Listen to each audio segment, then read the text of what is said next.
सोचो, समुद्र कितना विशाल है। सूरज की सुनहरी किरणों में उसकी सतह कैसी चमक रही है। अचानक शांत पानी उछलने लगता है, लहरें विशालकाय राक्षसों में बदल जाती हैं और धरती कांप उठती है। गहराई से एक आकृति उभरती है, हाथ में त्रिशूल लिए एक शक्तिशाली देवता, जिसकी आंखें तूफान के गुस्से को दर्शाती हैं। ये हैं पोसाइडन, समुद्र के यूनानी देवता, जिनका नाम सृजन और विनाश दोनों की कहानियां कहता है। उनकी उपस्थिति सम्मान का आदेश देती है, उनकी शक्ति विस्मय पैदा करती है। 12 ओलंपियन देवताओं में से एक, पोसाइडन, समुद्र पर सर्वोच्च शासन करते हैं। वह देवताओं के राजा जियुस और अधोलोक के स्वामी हेड्स के भाई हैं। उनका प्रभुत्व न केवल महासागरों पर है, बल्कि नदियों, झीलों, झरनों और यहां तक कि भूकंपों पर भी है। समुद्र के देवता के रूप में पोसाइडन लहरों को नियंत्रित करते हैं, ज्वार भाटे को निर्देशित करते हैं और अपनी कलाई के एक झटके से तूफान लाते हैं। वह नाविकों के रक्षक हैं, जो उनकी शक्ति का सम्मान करने वालों के लिए सुरक्षित मार्ग सुनिश्चित करते हैं। लेकिन उन लोगों के लिए हाय जो उनके क्रोध को भड़काते हैं, क्योंकि उनका क्रोध विनाशकारी जहाजों के टूटने और पूरे शहरों को डुबा सकता है। पोसाइडन का प्रभाव ग्रीक संस्कृति में व्याप्त है, जो अनगिनत मिथकों, अनुष्ठानों और कलात्मक अभिव्यक्तियों में परिलक्षित होता है। वह समुद्र की अदम्य शक्ति के प्रतीक हैं, प्रकृति के चंचल स्वभाव की याद दिलाते हैं। पोसाइडन की कहानी टाइटन्स से शुरू होती है, जो ओलंपियन से पहले शासन करने वाले आदिम देवता थे। वह टाइटन राजा क्रोनस और उसकी पत्नी रिया के पुत्र हैं। क्रोनस, एक भविष्यवाणी से डरते हुए, जिसने अपने ही बच्चों द्वारा उसे उखाड़ फेंकने की भविष्यवाणी की थी, उसने उनके जन्म लेते ही उनमें से प्रत्येक को निगल लिया। रिया, अपने सबसे छोटे बच्चे जियुस को बचाने के लिए बेताब थी। उसने क्रोनस को एक पत्थर निगलने के लिए प्रेरित किया। जियुस गुप्त रूप से बड़ा हुआ और अंततः टाइटन्स के खिलाफ विद्रोह का नेतृत्व किया, अपने भाई बहनों पोसाइडन और हेड्स सहित को मुक्त किया। टाइटनोमैकी के रूप में जाना जाने वाला यह महाकाव्य संघर्ष ओलंपियन देवताओं के शासनकाल की स्थापना करता है। टाइटन्स की हार के बाद तीनों भाइयों ने दुनिया को आपस में बांट लिया। टाइटन्स के अशांत युग में निहित पोसाइडन का वंश उनके चरित्र और ओलंपियन देवताओं में उनकी भूमिका को आकार देता है। पोसाइडन के मिथक समुद्र जितने ही विशाल और विविध हैं। एक प्रमुख कहानी घोड़े के निर्माण में उनकी भूमिका के बारे में बताती है।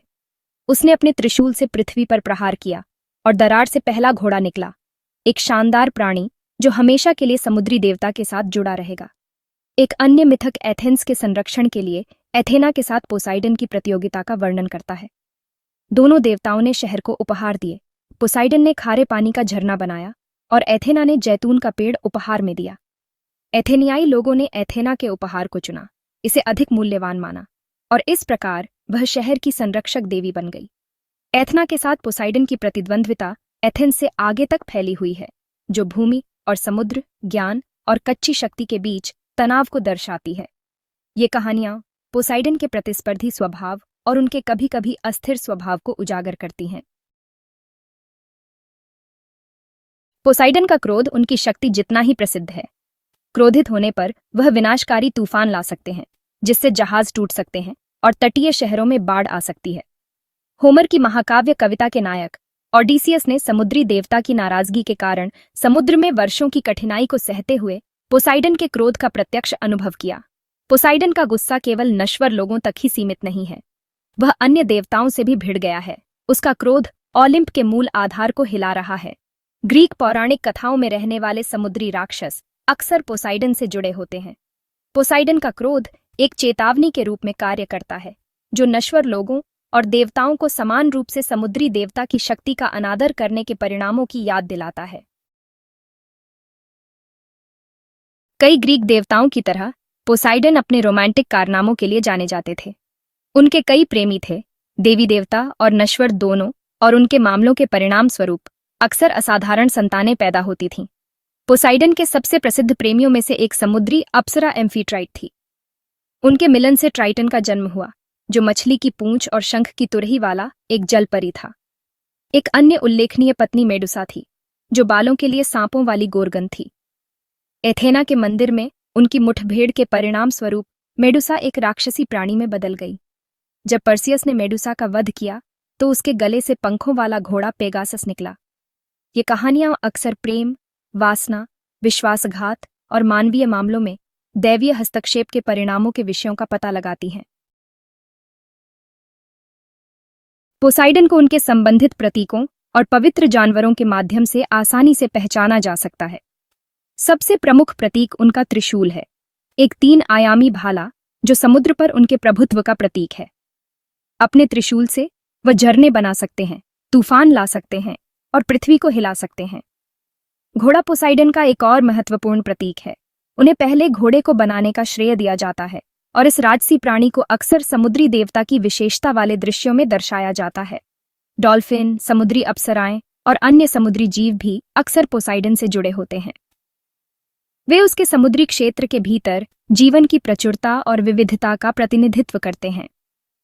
इन प्रतीकों और पवित्र जानवरों को पहचानकर कोई भी कला, साहित्य और सांस्कृतिक अभिव्यक्ति के अन्य रूपों में पोसाइडन को आसानी से पहचान सकता है। पोसाइडन का क्षेत्र समुद्र का विशाल विस्तार है, जो छिपी हुई गहराई और अनकही अजूबों की दुनिया है। वह लहरों के नीचे एक शानदार सुनहरे महल में रहता है, जो अकल्पनीय सुंदरता और वैभव का स्थान है। यह पानी के नीचे का राज्य उसकी शक्ति का केंद्र है, जहां से वह समुद्र और उसके सभी निवासियों को आज्ञा देता है। उनके महल के बाहर पोसाइडन का प्रभुत्व समुद्र के हर कोने तक फैला हुआ है।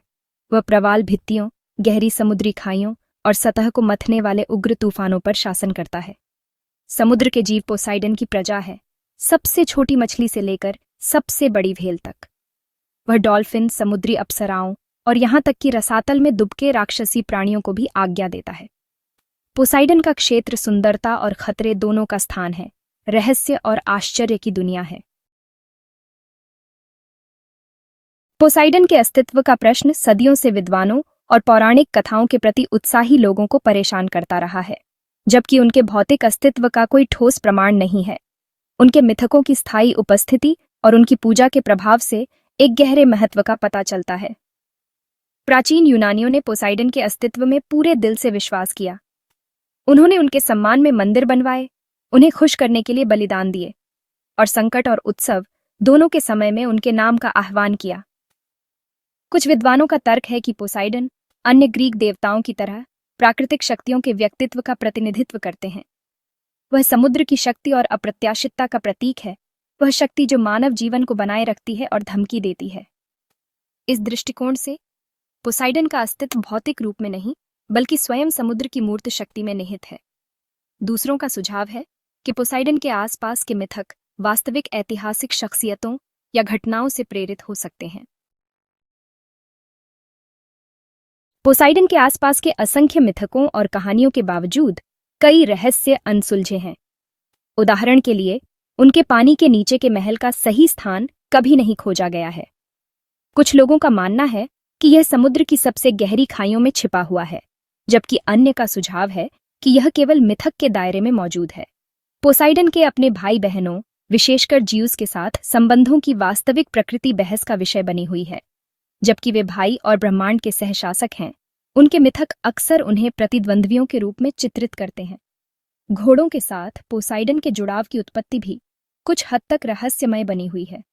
कुछ विद्वानों का मानना है कि यह जुड़ाव प्राचीन यूनानी युद्ध और परिवहन में घोड़ों के महत्व को दर्शाता है। ये अनसुलझी पहेलियां पोसाइडन के आसपास के रहस्य को बढ़ाती हैं, जिससे वह ग्रीक पौराणिक कथाओं में एक स्थायी रूप से आकर्षक व्यक्ति बन जाता है। पोसाइडन की विरासत प्राचीन दुनिया से कहीं आगे तक फैली हुई है। उनकी छवि और उनकी कहानियां कलाकारों, लेखकों और फिल्म निर्माताओं को प्रेरित करती रहती हैं। उनका नाम समुद्र की विशालता और शक्ति की छवियों को उद्घाटित करता है। शास्त्रीय मूर्तियों से लेकर आधुनिक फिल्मों तक समकालीन संस्कृति में पोसाइडन की उपस्थिति अभी भी महसूस की जाती है। पोसाइडन नाम ही समुद्र का पर्याय बन गया है। इसका उपयोग जहाजों, पानी के नीचे अन्वेषण वाहनों और यहां तक कि समुद्री अनुसंधान संस्थानों के नामकरण के लिए किया जाता है। पोसाइडन का प्रभाव समग्र रूप से ग्रीक पौराणिक कथाओं के साथ निरंतर आकर्षण में भी देखा जा सकता है। उनकी कहानियां अन्य ओलंपियन देवताओं के साथ प्राचीन यूनानी विश्व दृष्टि की एक खिड़की प्रदान करती हैं। पोसाइडन की स्थायी विरासत मिथक की शक्ति का प्रमाण है, जो हमारी कल्पनाओं को पकड़ती है और हमें समुद्र के स्थायी रहस्य की याद दिलाती है।